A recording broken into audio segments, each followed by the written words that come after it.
Hello class, I'm Professor Jane Williams, and I want to talk to you a little bit about your chapter for this week.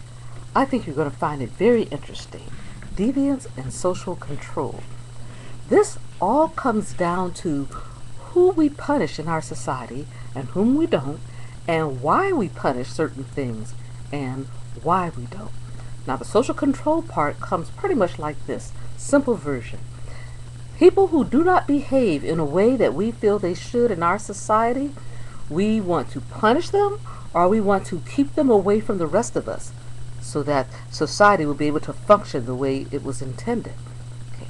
Now you would think that most of the people, based on what I just said, who go to jail or go to prison, do so because they have violated some rule.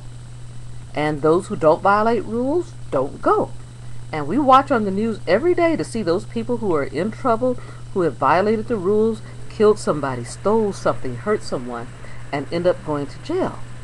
Once you go through this chapter, however, you're going to find out that not everybody is punished at the same rate, that we may have in our society set up such a system that certain groups of people end up getting punished more often than others. Now, how we go about doing this just might be a surprise to you. Maybe not.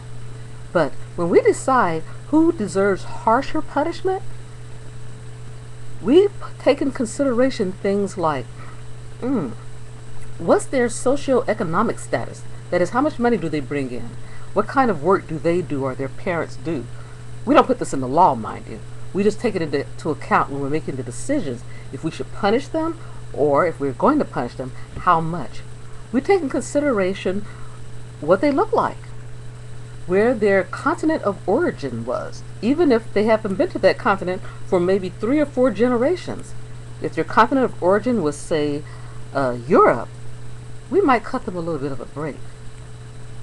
If their country of origin was some continent that we don't particularly care about or we don't like very much, we might make sure that the law comes down on them with full extent. Be sure to take a good look at that article called Saints and Roughnecks. You're going to see some parallels between the two groups in that article and our society at large. And they're going to actually ask you to ferret out what are some of those things that cause the saints, as they called them, to get less punishment than the roughnecks. And they might even ask you, did they deserve it? And if they don't ask you that, I'm asking you now.